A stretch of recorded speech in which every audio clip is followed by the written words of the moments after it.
that time, the mayor of Orem, the county to which Fatima and Al-Justrel, the village where the children who had seen Our Lady lived, was Arturo de Oliveira Santos, who was a blacksmith by trade, and he professed no belief in God.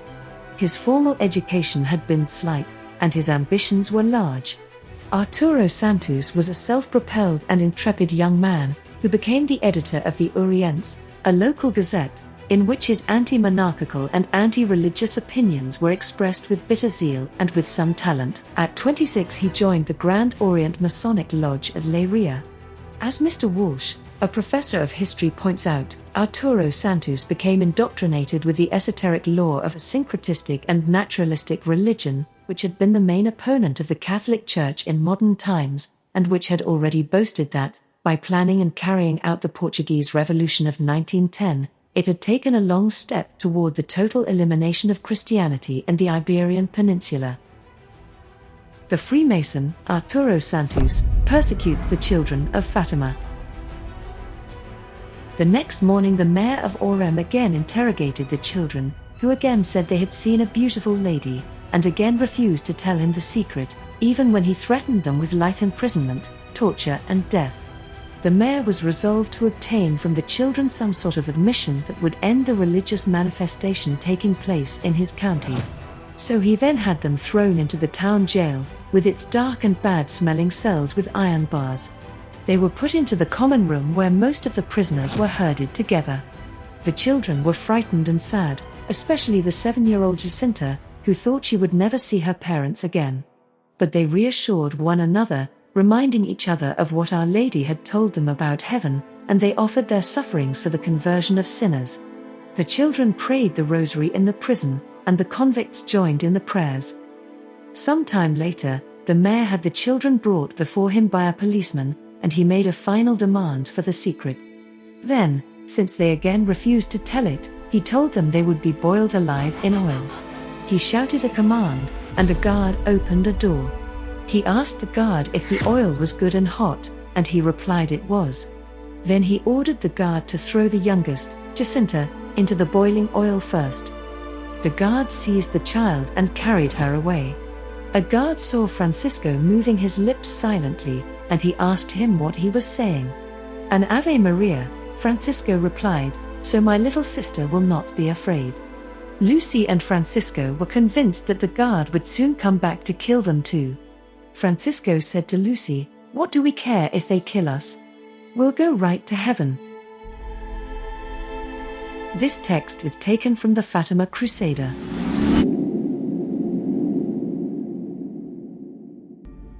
In the book, Crossing the Threshold, Escriva's ex Opus Dei secretary's book by Maria Carmen del Tapia, in which she recalls Escriva's trip to Tui to speak with Sister Lucia, at the time a Dorothean nun, which she was for 23 years.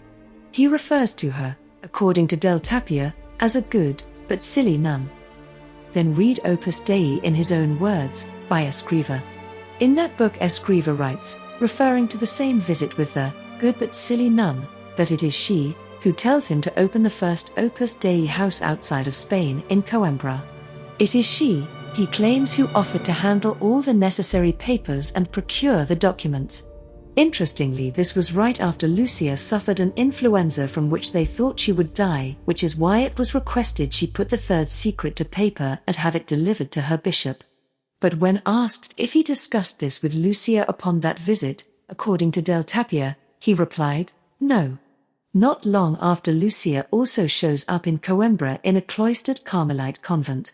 Wow, what a coincidence! Maria del Carmen Tapia was Escriva's secretary for 2 decades. She saw him for what he was, and her words are extremely credible.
So, are we to believe that Lucia dos Santos, the seer of Fatima, helped this man move his Opus Dei organization into Portugal? It appears that Escrivá used the persona of Lucy to do just that. It would not be the only time that she was used by evil men to advance their agenda. From Dr. Jaunowski. There is more proof that Saint José Maria Escrivá was certainly aware of the elimination of Sister Lucy and the putting in place of the impostor. He knew her in the 40s. The Carmel and the shrine at the Cova de Iria were cooperators with Opus Dei. He was at the first appearance of the fake on May 13, 1967, and he went to Fatima and saw the fake in the 70s. Opus Dei is up to its neck in the fraud. Was Opus Dei in charge of a Sister Lucy switch and the falsification of the Fatima message and the third secret? Will this investigation bring down Saint José Maria Escrivá as well?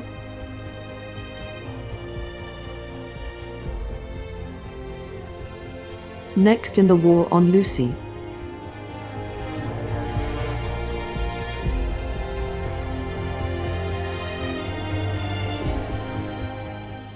From sanctamissa.pl.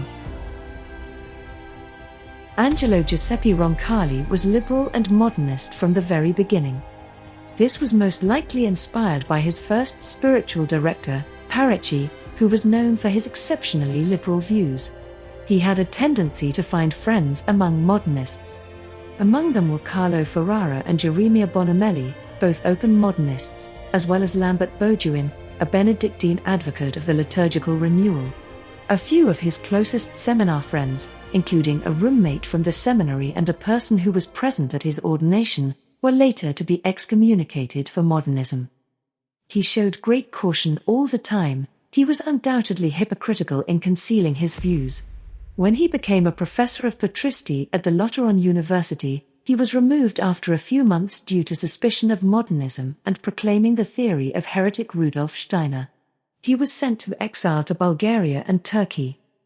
Italian writer Pier Carpi claims that he has clear evidence that Roncalli during his stay in the Middle East was admitted to Freemasonry. Maurice Bardet, a well-known Freemason in the Masonic publication Les Echoes du Cénacle, informs us that he was his advisor. Several members of the French police assigned to his protection at the time certified that he visited the Grand Lodge of the city in Paris every Thursday evening in civilian clothing. It is undisputed that John XXIII was under the influence of heretic Dr. Pierre Teilhard de Chardin.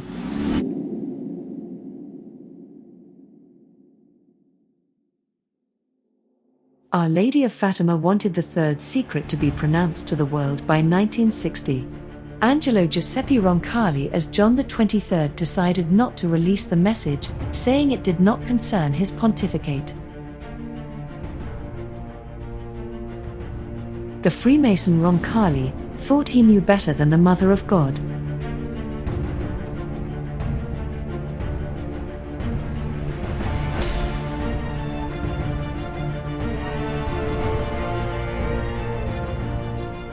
Excerpts from Cardinal Ratzinger's commentary on the Third Secret, with commentary from Dr. Peter Jaunowski, director of Sister Lucy Truth. Cardinal Ratzinger. We might add that private revelations often spring from popular piety and leave their stamp on it, giving it a new impulse and opening the way for new forms of it. Dr. Jaunowski. Here we go. The insinuation is made that the third secret is nothing other than the musings of Sister Lucy because of her own popular piety. What subtle contempt is here present? Looking down from his unreal ivory tower of esoteric German philosophy at the popular piety of poor Sister Lucy and all those tawdry little people who actually believe there is something objective about God and the faith and the saints and angels and God's plan of salvation. Notice, the miracle of the Son, a miracle primarily meant to validate for the world the truth of the third secret, has no place in this analysis. Obviously, the miracle of the Son was an objective fact, which was meant to demonstrate the objective truth of all of the secrets of Fatima.